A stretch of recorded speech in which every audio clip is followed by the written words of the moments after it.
नमस्कार। हम लोगों ने जो वेक्टर का पार्ट 4 था उसमें हम लोग जो है रिजल्टेंट ऑफ टू वेक्टर तक पढ़ लिया था। इसमें हम लोगों ने मैग्नीट्यूड ऑफ रिजल्टेंट निकालना सीखा था और डायरेक्शन ऑफ रिजल्टेंट निकालना सीखा था। ठीक, एक चीज़ और बचा है कि मैक्सिमम रिजल्टेंट और मिनिमम रिजल्टेंट कब होगा। ठीक है, तो वो चीज़ मैं नहीं बताया था आपको पार्ट 4 में, तो मैं जो इस वीडियो में आपको वही बताऊंगा, मैक्सिमम और मिनिमम रिजल्टेंट। फिर हम लोग पढ़ेंगे दो वेक्टर्स का सब्ट्रैक्शन और फिर हम कुछ एग्जांपल देखेंगे। ठीक है, रिजल्टेंट ऑफ टू वेक्टर्स। देखिए, यही है हमारा मैक्सिमम और मिनिमम रिजल्टेंट। तो एक बात बताइए कि रिजल्टेंट जो है अब किस पे डिपेंड करेगा, वो इस एंगल थीटा पे। समझ रहे हैं ना इतना बात कि रिजल्टेंट जो वो डिपेंड करेगा सिर्फ और सिर्फ थीटा पे। चलिए इतना बात समझ गए। ठीक जी, देखिए जब देखिए एक बात तो समझिए, जब दो बॉडी सेम दिशा में चल रहे हो तो उसके बीच का एंगल होता है हमेशा 0 डिग्री। जब दो बॉडी एक दूसरे के अपोजिट डायरेक्शन में चल रहा हो तो उसके बीच का जो एंगल होता है वो होता है 180 डिग्री। ठीक, ये बात तो बहुत ही बेसिक चीज़ है जो आपको पता होनी चाहिए थे। चलिए, आपको पता है तो बहुत अच्छा है, नहीं पता तो भी अच्छा है, समझते हैं। तो देखिए आर मैक्स कब होगा, जब थीटा का वैल्यू जो है वो 0 होगा। कैसे? तो आपने क्या पढ़ा था मैग्नीट्यूड ऑफ आर में, आर बराबर होता है A square plus B square plus 2ab cos theta. अगर आप थीटा के जगह 0 पुट करके देखें तो आपको क्या मिलेगा, कॉस 0 क्या होता है, बोलिए क्या होता भाई। ठीक है, तो जब थीटा का वैल्यू 0 हो जाएगा तो आर मैक्स जो होगा वो हमारे पास बच जाएगा ए प्लस बी। ठीक है, और आर मिनिमम कब होगा, जब थीटा का वैल्यू 180 होगा, क्योंकि कॉस 180 जो होता है वो होता है -1। ठीक, तो यहाँ पे जो आर मिनिमम आएगा वो हमारा आएगा ए माइनस बी। ठीक है, यही जो थी हमारे मतलब पार्ट 4 में छूट गया था एक रिजल्टेंट ऑफ टू फैक्टर्स पर 3 टॉपिक था। फर्स्ट था हमारा मैग्नीट्यूड ऑफ आर, जो हमारा आया था आ बराबर आया था root under A square plus B square plus 2ab cos theta आया था। फिर हम लोगों को आया था क्या, हम फिर सेकेंड में निकाले थे हम लोग डायरेक्शन ऑफ आर। वो क्या आया था हमारे पास,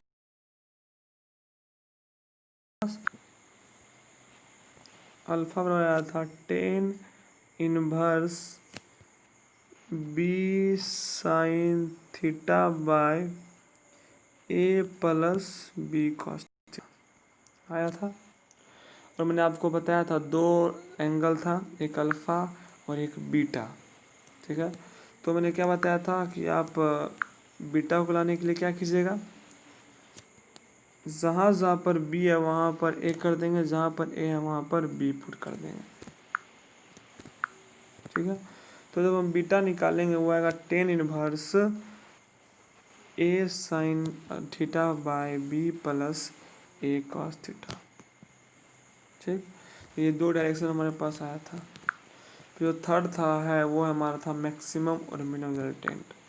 जब थीटा का वैल्यू 0 तो रिजल्टेंट मैक्सिमम, जब थीटा का वैल्यू 180 तो रिजल्टेंट मिनिमम। सिंपल है, कुछ ज़्यादा कुछ है नहीं। अब देखिए, हम लोगों ने अभी पढ़ा था एडिशन ऑफ टू वेक्टर्स, अब हमें पढ़ना है सब्ट्रैक्शन ऑफ टू वेक्टर्स। ठीक है, तो सब्ट्रैक्शन ऑफ टू वेक्टर्स को हम लोग लिख सकते हैं ए और माइनस बी वेक्टर्स में। ठीक है, अगर वेक्टर ये हमारा वेक्टर ए है और ये हमारा वेक्टर बी है तो हम क्या है, ये नहीं हो सकता माइनस बी वेक्टर, बताइए। तो जब ये थीटा एंगल होगा तो ये पूरा क्या हो जाएगा 180 माइनस थीटा लीनियर पेयर से।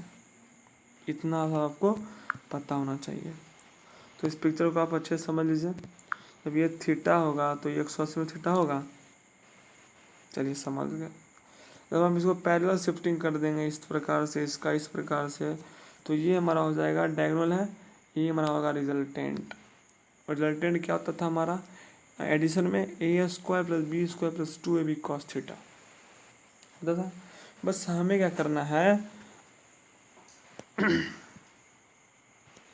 बस -2ab कर देना है। मतलब कि आर क्या हो जाएगा वेक्टर ए माइनस वेक्टर बी, यानी कि वेक्टर ए प्लस माइनस वेक्टर बी। तो क्या हो जाएगा a square minus b square मतलब कि b square minus 2ab cos theta क्या है, थीटा का वैल्यू है हमारे पास 180 माइनस थीटा।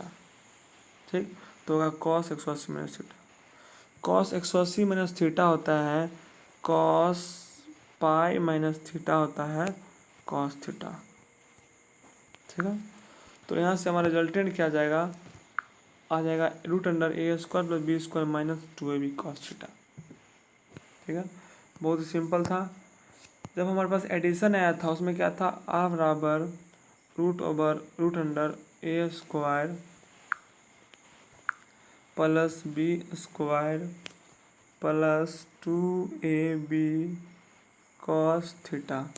ठीक, ये हमारा था एडिशन ऑफ टू वेक्टर्स। जब हम सब्ट्रैक्शन किए तो क्या है हमारे पास root over A square plus B square minus 2ab cos theta. ठीक, तो ज़्यादा कुछ नहीं है, बस प्लस में यहाँ प्लस था, एडिशन में यहाँ प्लस था, सब्ट्रैक्शन में माइनस आ गया, लेकिन यहाँ प्लस था तो यहाँ प्लस ही रह गया, क्योंकि किसी भी चीज़ का स्क्वायर हमेशा पॉजिटिव होता है। ठीक, अब हम लोग एग्जाम्पल समझते हैं इस पर। हमारे पास वेक्टर दिया हुआ है वेक्टर ए, ये हमारा वेक्टर बी दिया हुआ है, दोनों का मैग्नीट्यूड दिया हुआ है 5 और 5। ठीक है, और दोनों के बीच का जो एंगल है वो हमें दिया हुआ है 60 डिग्री। हमसे पूछ रहा है बताइए वेक्टर ए प्लस बी और वेक्टर ए माइनस वेक्टर बी। ठीक, क्योंकि क्वेश्चन में दिया हुआ है कि वेक्टर ए बराबर वेक्टर बी है 5 यूनिट और थीटा का मान है 60 डिग्री। ठीक, तो हम लोग जस्ट पर क्या है कि ठीक अगर हम पहला शिफ्टिंग करते हैं इसका तो ये पहला शिफ्टिंग होगा इसका, और इसका पहला शिफ्टिंग हो जाएगा ये। ठीक, तो जो डायगोनल हो जाएगा ये वही हमारा हो जाएगा रिजल्टेंट। ठीक, मैंने अभी जस्ट पढ़ा है कि रिजल्टेंट क्या होता है आर बराबर होता है root over A square plus B square plus 2ab cos theta. ठीक है, तो ए स्क्वायर यानी कि 25 सही है, सॉरी यहाँ पर 25 हो जाएगा। ठीक, ठीक है, तो 25 प्लस 25 हो जाएगा हमारे पास 50, फिर 2 इंटू 5 50, और कॉस 60 होता है 1/2। ठीक है,